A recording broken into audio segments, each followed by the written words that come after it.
আসসালামু আলাইকুম। আশা করি সবাই ভালো আছেন। দেশের ৪৯৫টি উপজেলা ভ্রমণের অংশ হিসেবে আমি এখন আছি আমার ১০১তম উপজেলা নোয়াখালীর সেনবাগে। তো চলেন শুরু করি।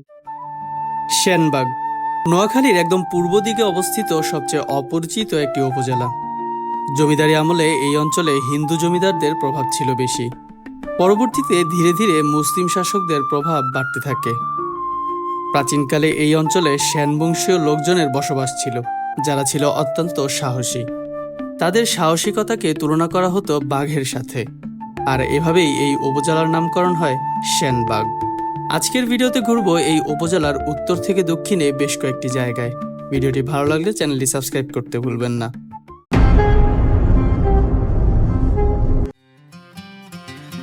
ঢাকা থেকে নোয়াখালীর সোনাইমুড়ি হয়ে সরাসরি বাসে আসা যায় সেনবাগ উপজেলায়। এছাড়া নোয়াখালী ফেনী 4 লেন আঞ্চলিক মহাসড়ক হয়েও বাসে আসা যায় সেনবাগে। আজকে আমার ট্যুরের শেষ দিনে সোনাগাজী উপজেলা ঘুরে দাগনভূঞা বাজার থেকে সেবারহাট হয়ে এসেছি এই উপজেলায়। সিএনজি থেকে প্রথমেই নামবো কল্যাণদী বাজারের একটু আগে স্কুলের সামনে। মেইন রোড থেকে নিচে নেমে এই রাস্তা ধরে কিছুক্ষণ হাঁটতেই চলে আসলাম সেনবাগ উপজেলায় আমার প্রথম গন্তব্যে।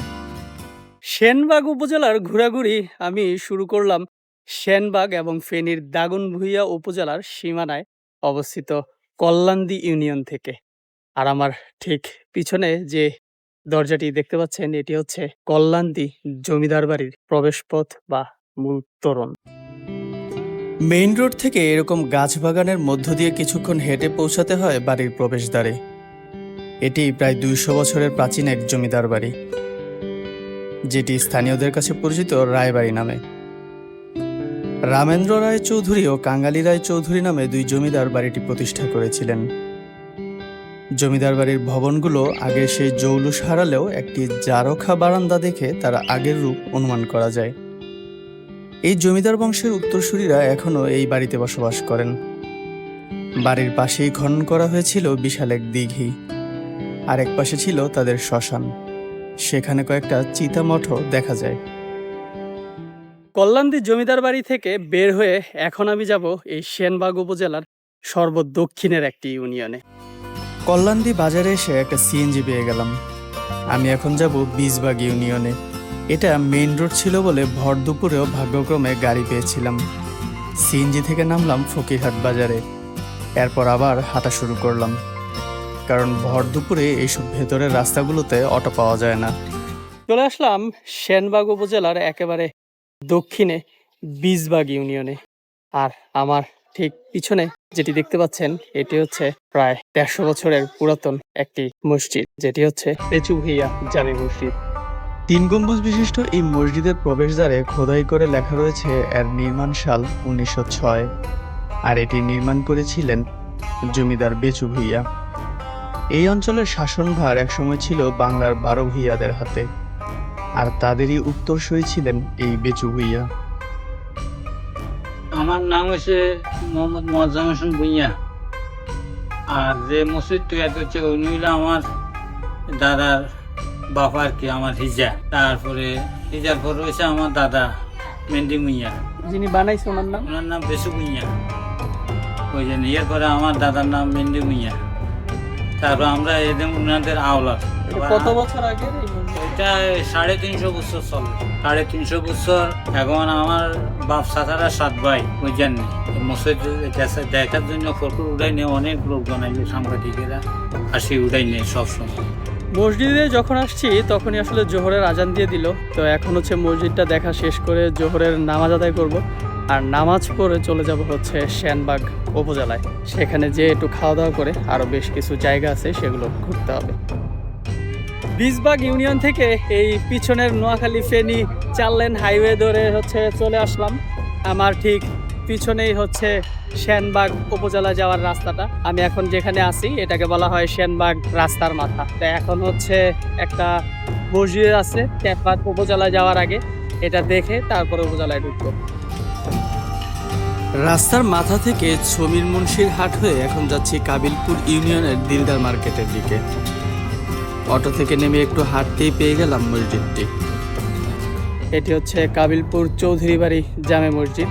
এটিও একটি পুরাতন ঐতিহাসিক মসজিদ, কিন্তু দুঃখের বিষয় হচ্ছে এই পুরাতন মসজিদটি এখন আর ব্যবহার করা হচ্ছে না নামাজের কাজে। এর পূর্ব দিকে নতুন করে মসজিদ করা হয়েছে, ওইটাতে হচ্ছে নামাজ পড়ানো হচ্ছে। এটা একদম পুরোপুরি পরিত্যক্ত, যদিও ভাঙা হয় নাই, কিন্তু এটাতে ঢোকার আসলে এখন কোনো ব্যবস্থাও নেই। কাবিলপুর মসজিদের থেকে একটু দূরেই হচ্ছে আরেকটা মসজিদ আছে, এটাকে বলে হচ্ছে হাক্কানি মসজিদ।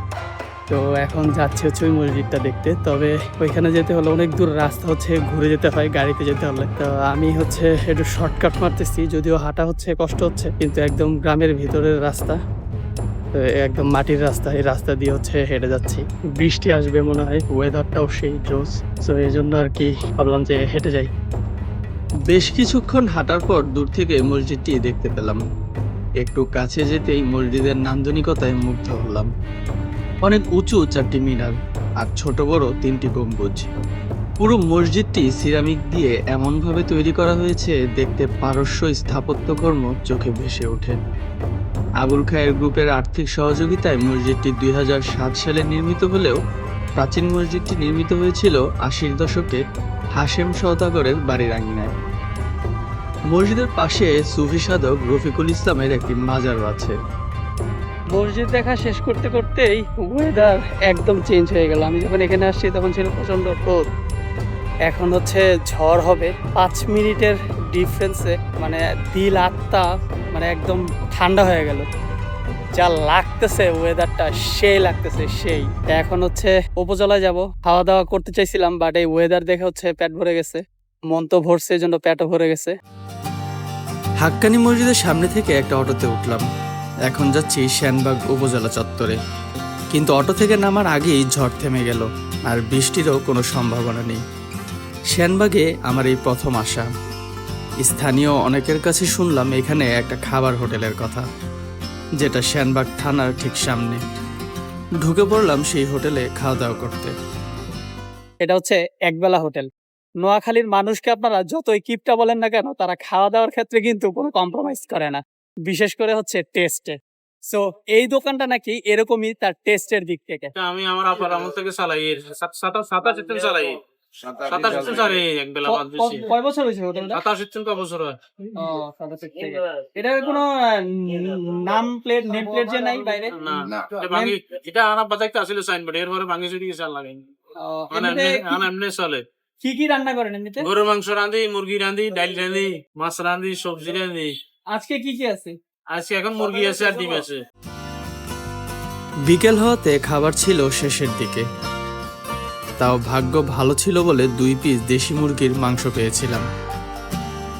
ক্ষুধা বেশি ছিল তাই খাওয়া শুরু করলাম।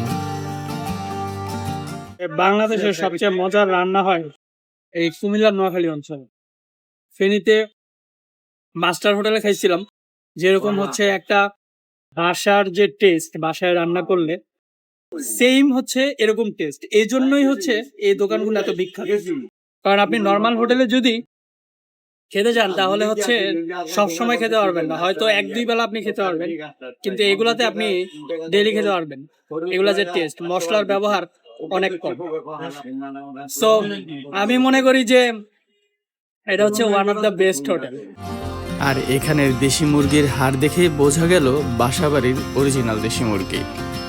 দুপুর বেলা বিক্রি করি, রাত্রে যদি থাকে কিছু বিক্রি করি, না রাত্রে ফাঁকাই নেই। এই জন্য এটার নাম এক বেলা খাবার আনা পার নামা কয় জব্বরে টোলে কয়।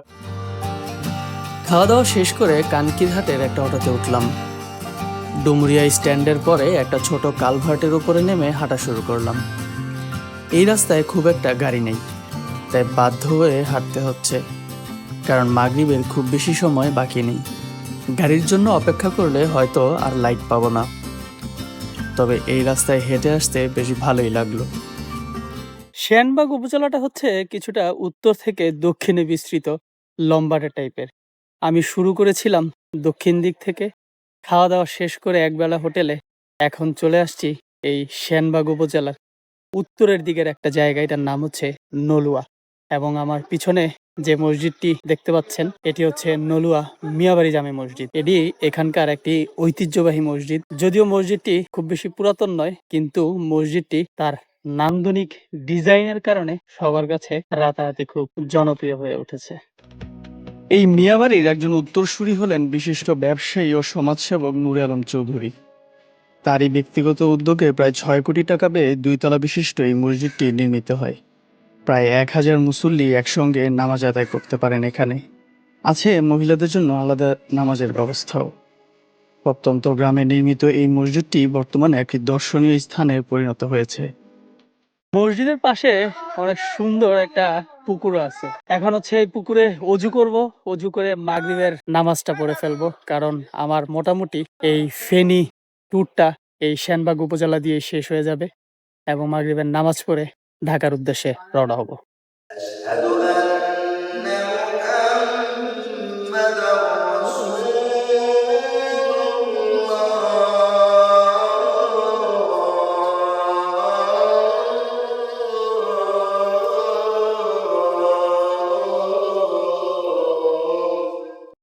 তো এই নলুয়া মিয়াবাড়ি মসজিদ থেকেই আমি আমার সেনবাগ উপজেলার ভিডিওটা শেষ করতেছি। যারা এখন আমার চ্যানেলটি সাবস্ক্রাইব করেন নাই, দয়া করে প্লিজ চ্যানেলটি সাবস্ক্রাইব করে দিবেন।